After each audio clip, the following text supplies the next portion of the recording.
Ipamimigay natin ang ayuda sa gabing ito. Kaya tutok na. Hashtag KMJS na. Nakakatagatong. Kapitan ng Barangay Mabuslo sa bayan ng Bambang sa Nueva Vizcaya, inirereklamo dahil sa di mano pamamalakad niyang malakamay na bakal. Sikap, nagpaunlak ng panayam sa Barangay Hall. Makatwiranan ko rin yung tama at mali. Hindi ko makita ako napigilan ng sarili ko. Talagang sobrang galit po. Pinanintigan ko yung salita ko nung ninakaw, yun ay papatayin. Kumuha ng barya po, tapos binalot niya po. Sinabi niya po sa akin na lulukin ko daw po. Hindi ko naman siya pinilit na kainin niya. Hindi ko siya minura. Pinakain niya ng manok na buhay. Ganun katindi. Mga magnanakaw ng pato, manok, kambing, aso. Pagka yung mga yan, mapaamin natin sila, pinamili ko sila nung gusto nyo. Magbando, hindi na kayo ulit magnanakaw ng manok o kakain ng manok na may balahibo. Ang ginusto nila yung manok na may balahibo. Si Kapitan, pinasuntok yung asawa ko. Wala akong binugbog, wala akong hinaras. Hindi makatarungan po yung ginawa niya. Demonyo na po siya. Ginagampanan ko yung talagang dapat na trabaho. Hindi sa pagyayabak. Nung ako ang kapitan, walang pumasok na shabu dito sa barangay namin. Talagang takot na takot sila. Tumahimik ang barangay namin. Hindi naman ako nagbumura kung walang kasalanan yung tao. Oo, gurgut ka pa. Bastos kayo. Siyempre magagalit ako. May kasama ng kwan yun. Bulaklak ng dila. Sige, nalagan mo. Ito ay isang grave violation of human rights. Ang standard ng public official, maglingkod ng mabuti, hindi yung mag-abuso sa kanyang mga sinasakupan. Ikukulit uli natin yung mga ebidensya, ipafile naman natin yung administrative case niya sa ombudsman. Kaakibat kasi talaga ng politika sa Pilipinas yung tinatawag na 3Gs, guns, booms, and gold. Sa ating kasing mga pamayan minsan ay may tinatawag tayong culture of impunity and violence. Wala tayong paggalang sa kapwa natin. We want to show that we are superior to other people. Samantala, si Junar na ama ng binatilyong di mano pinakain ni Kap ng pera, nag-file na rin ng administrative case laban sa kanya. We provide guidance kung ano po yung mga pwedeng gawin ng ating municipal mayor na endorse na niya sa Sangguniang Bayan. Sa ngayon po, kakasuhan na po natin ng RA 7610, Anti-Child Abuse Law. Mapapatunayan po, maaari po siyang makulong ng not less than 12 years and 1 day to 20 years po. Handa po ang ating pulisya na tulungan po kayo at i-secure po kayo. Sasagutin ko, may probable cause naman yan. Kung may kala, mag-harap-harap kami sa korte. Yung katarungan na hinahangad po namin, mas madaling sanang makamit po namin. Parang makakalaya na po kami sa ganitong maling patakaran po ng kapitan.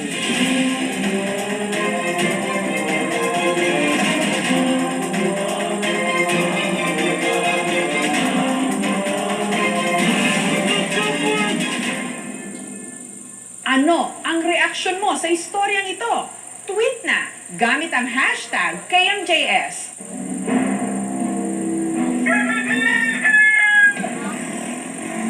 Sa laki ng kanyang tiyan, aakalain mong nagdadalang tao ang 31 anyos na si Chini. Bilog na bilog ito na parang puputok. Tila umaalon-alon na may gustong lumabas. Parang 6 months na buntis. Minsan yung maliit kong anak, sinasabi niya, ang tagal-tagal ko daw pong mga anak. Pero ang ipinagtataka ni Chini, imposible raw na siya'y mabuntis. Kauuwi lang niya ng Toril sa Davao City matapos ang 4 na taong pagtatrabaho bilang domestic helper sa Saudi at naging tapat daw siya sa kanyang mister. Imposible naman po na baby ito kasi matagal kaming walang kontak. Kaya iisa lang daw ang naiisip niyang dahilan. Ang pumasok lang po sa isip ko, either kulang, tapusin po yung iba barang. Feeling ko kinulang siya. Parang siyang may sekta sa loob. Parang sasabog yung tiyan ko. Hindi ako makahinga. Parang gustong bumukas ng tiyan ko. Bukod kasi sa paglaki ng kanyang tiyan, bumagsak din ang kanyang pangangatawan. Ang kanyang binti at hita namanas at tila kakahilom pa lang ng mga sugat. Halos 4 na buwan din daw siyang naging bedridden dahil hindi niya kinayang tumayo. 45 kilos po yung timbang ko dati. Ngayon po, naging 38 po. Halos lahat magawa ko yung kahit trabaho po ng lalaki, makaya ko po. Pero sa ngayon, parang kahit pagbuhat lang po ng mga 3 kilos na bigas, parang nahihirapan po. Taong 2016 nung nag-Saudi si Chini para buhayin ang kanilang 3 anak. Ang pananakit ng kanyang tiyan, doon na raw nagsimulang lumala. Nakaramdam po ako ng pananakit ng katawan doon. Naduduwal po ako. Nag-decide po ako kung pa-check up ako doon. Hanggang sa na-admit ako, na-confined ako doon ng 2 linggo. Ginawa nila yung procedure yung colonoscopy at nakita doon is inflammation or bowel disease or IBD. Eh, hindi naman po ako naniniwala kasi hindi ko ulit pamilya. Hindi po malaki yung tiyan ko doon. June 27, pumunta po ako sa Southern Philippines Medical Center. Ang binasihan din po doon yung mga result ko sa dating doktor na tumingin sa akin. Nag-suggest po sila na magpaulit daw po ako ultrasound sa ibang hospital. Paubos na rin po yung perang dala ko galing abroad. Kumonsulta na raw siya sa albularyo. Nakaabot po ng 14 na manggagamot yung tumingin sa akin. Yun ang sabi na binarang. Meron daw akong nakaaway. Wala naman po akong kaaway. At sa kanyang tiyan, sabi raw ng albularyo, parang may kung anong nilalag na naninirahan. Panooring mabuti ang video.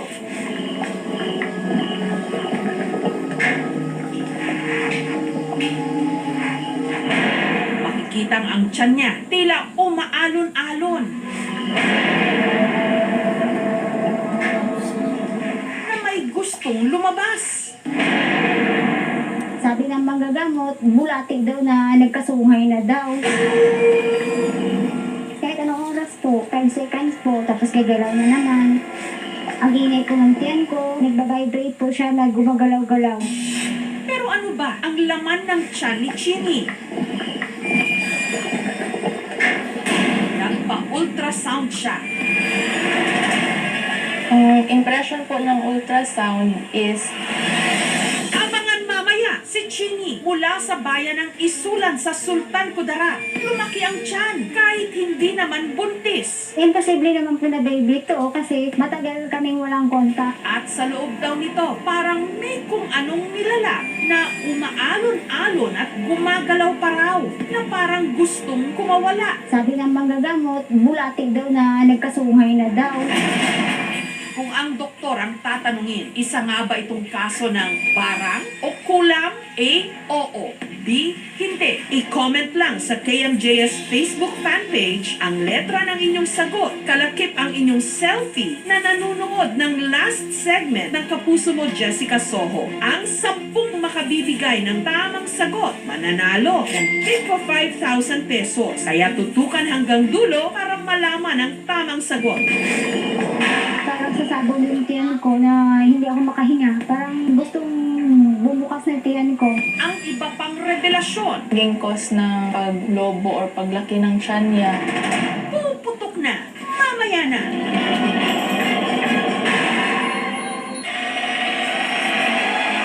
Nandito na naman siya! Ang inyong makapanindig balahibong karanasan na caught on camera ba? I-email lang po sa kmjsgabinanglagim@gmail.com. Baka ang inyong kwento ang aming maitampo sa Gabi ng Lagim 10, Kapuso Mo Jessica Soho Halloween Special.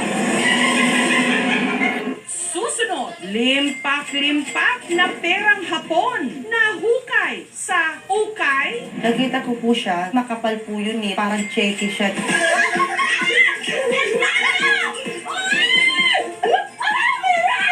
Asawa ng pinsan ko, nasa Japan po siya. Alam mo ba tong pera na ito? Kasi nakikita ko sa Okay-Ukars. Oo, Chi, malaking pera yan. Pero totoo nga kayang Japanese yen ang mga perang ito. Parang nakatama kami sa loto.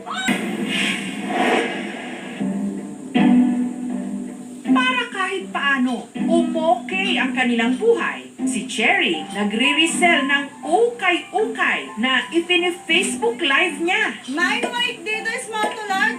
6 sexy po sa likod niya. Minsan po kinukuha nila yung mind nila dito sa bahay namin. Pero yung iba po, kadalasan, imi-meet up po namin. Hanggang nitong nakaraang linggo, habang binubuksan ni Cherry ang tali ng ukay na may lamang carpet, kurtina, kobrekama, apron at punda, may isang puting sobre sa sahig. Nakita ko po siya dito sa baba. Talagang makinis, walang dumi. Makapal po yun eh. Tapos parang checky siya na magaspang. Nandito po siya nakapatong. At nung buksan niya ito, tumambag ang bulto-bultong pera.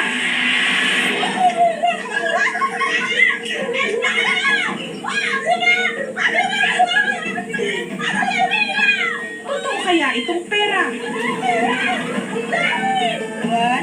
2, 3, Magkano kaya ang halaga nito? 10, 11, 12.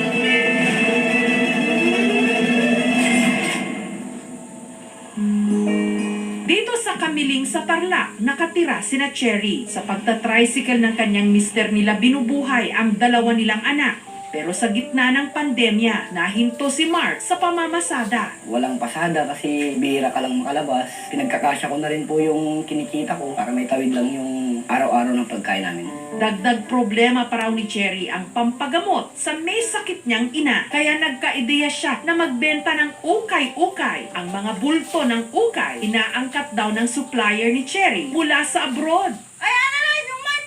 Ang unang ukay-ukay, ipinangutang pa niya ng 3,000 piso pambayad. Yung puhunan ko po ay inutang ko po sa pinsan ng asawa ko. Reiki po. 500 isang linggo po yun yung kita. Pag binubuksan namin lahat kung anong sulok-sulok na bulsa, kinakalkal namin. Baka mamaya matsamban namin na meron laman. Hanggang nito lang nakaraang linggo, saktong gipit na si Cherry kung saan kukuha ng panggastos sa bahay, pangkain at pambili ng gamot ng kanyang ina. Nang tila bininig ang kanyang panalangin ng sa ukay, may nakita nga siyang isang puting sobre na naglalaman ng bugbos ng pera.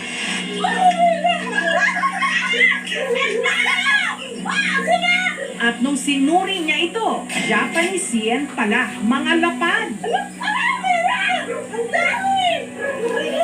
Inisip ko baka fake lang. Hindi na ako makatulog kakaisip. Kasi yung asawa ng pinsan ko nasa Japan po siya. Alam mo ba tong pera na ito? Sabi ko. Kasi nakikita ko sa okay-okay. Sabi niya, oo, Chi, malaking pera yan. Tapos ginugol namin. Nalaman ni Cherry na bawat isa 10,000 Japanese yen o isang lapad. Ang palitan nito, nasa halos 4,000 piso kada piraso. Parang araw siyang nanalo sa game show. 16, 17, 18. So, sobrang saya namin. Parang nakatama kami sa loto. Sinasabi ko, totoo na to. Kasi walang-wala kami eh. Kung sana totoo na ito, bigay mo na sa amin. Pero totoo nga kayang Japanese yen ang mga perang ito. 20, 21, 22. Ilang pirasong 10,000 Japanese yen ba ito? Nakatumbas ng 4,000 pesos kada piraso. Umanda ng makibilang sa tila sawang ayuda ni na Cherry. 26, 27, 28. Susunod na.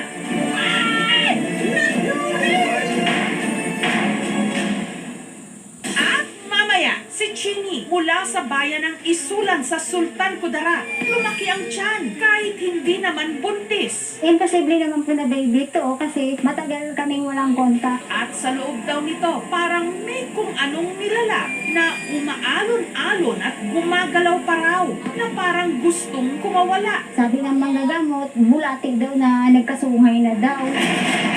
Kung ang doktor ang tatanungin, isa nga ba itong kaso ng barang o kulam? A, oo. B, hindi. I-comment lang sa KMJS Facebook fanpage ang letra ng inyong sagot. Kalakip ang inyong selfie na nanonood ng last segment ng Kapuso Mo Jessica Soho. Ang 10 makabibigay ng tamang sagot, mananalo ng tigpa 5,000 pesos. Kaya tutukan hanggang dulo para malaman ang tamang sagot. Parang sasabog yung tiyan ko na hindi ako makahinga. Parang gustong bumukas na tiyan ko. Ang iba pang revelasyon, Naging cause ng paglobo or paglaki ng tiyan niya. puputok na. Mamaya na.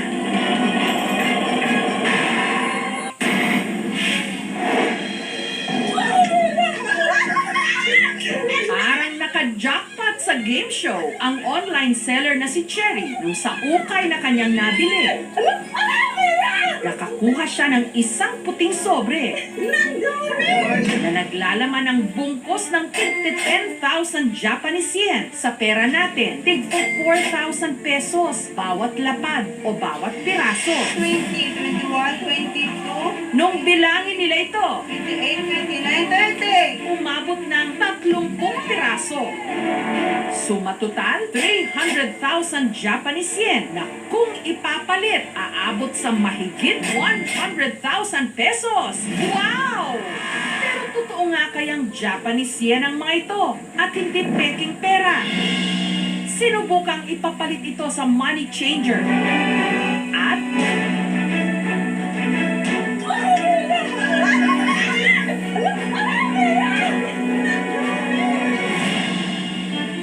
legit nga.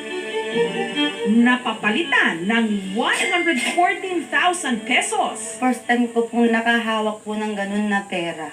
Ipinambili ni Cherry ng bagong tricycle, pampasada ng kanyang mister. Gamitin namin pag-deliver ng ukay-ukay. Yung isang tricycle namin kasi walang pinto, inalalaglag yung mga ukay-ukay. Binigyan din nila ng pera ang kanyang ina, pampadoktor at pambili ng gamot. Yung mama ko po, may sakit, lumalaki na po yung puso niya. Kaya po, binigyan ko po siya ng gamot. Umiyak po sila, malaking tulong na po sa kanila yun. Habang ang natira, ipinambili niya ng panibagong bundle ng ukay, pang negosyo. Malaking tulong po sa amin yun para po tuloy-tuloy po yung live selling ko.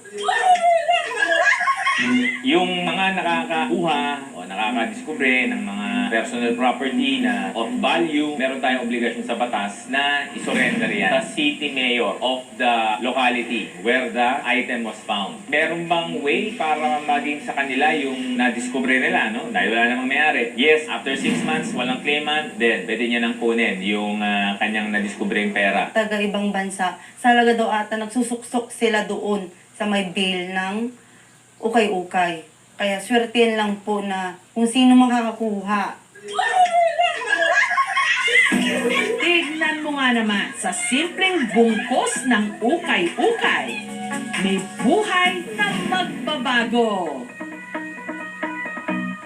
Susunod, si Chinny mula sa bayan ng Isulan sa Sultan Kudarat. Lumaki ang tiyan kahit hindi naman buntis. Imposible naman po na baby to kasi matagal kaming walang kontak. At sa loob daw nito, parang may kung anong nilalak na umaalon-alon at gumagalaw pa raw na parang gustong kumawala. Sabi ng manggagamot, bulatik daw na nagkasungay na daw.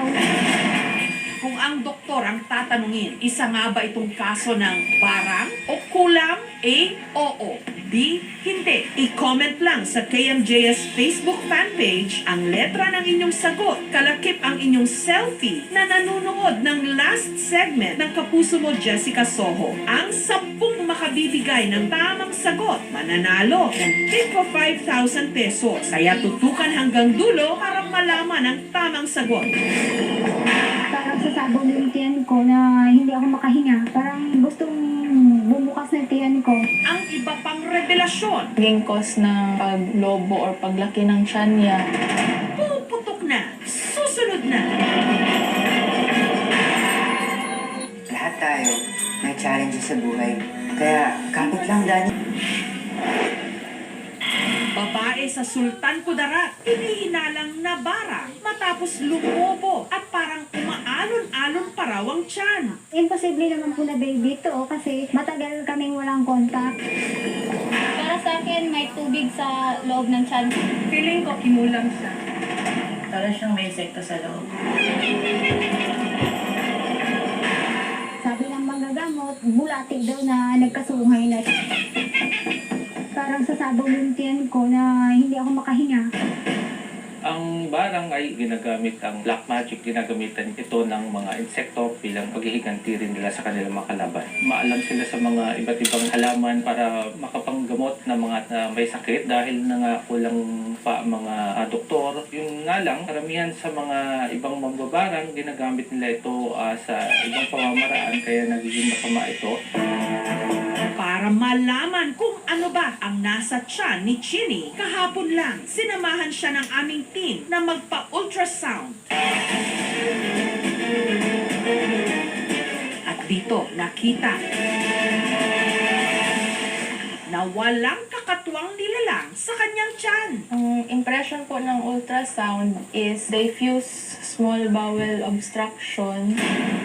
Almost lahat ng maliit na bituka ay malaki. Ang normal na bituka ay gumagalaw in peristalsis. Malaki yung sa kanya magang-maga. Kitang-kita mo yung movement ng peristalsis. Hindi ito bulate o hindi ito insekto. Ang kulam at barang ay wala tayong medical evidence. Kung tayo po ay may nararamdaman, mas mainam po talagang pumunta tayo sa doktor. Working diagnosis is a Crohn's disease, isang inflammatory bowel disease, kung saan any part na sa buong gastrointestinal tract pwedeng mamaga. Hindi pa rin natin alam yung cause talaga. Hindi siya masyadong common sa atin, mas common siya sa other races. Masyado nang marami yung fluid na nag-accumulate at hindi yata na-address. Lumalaki yung bituka sa pamamaga, manipis yung tiyan, kitang-kita natin ngayon yung paglaki ng kanyang tiyan. Crohn's disease is a severe debilitating disease. Kaya minsan kinakailangan nila ng counseling and therapy for them to accept ang matagalan siya sakit. Wala pong gamot para sa Crohn's disease. But we can treat, support. Humihingi po ako ng tulong na ma-provide ko po yung pangailangan ko at lalo pa sa condition ko ngayon, hindi po ako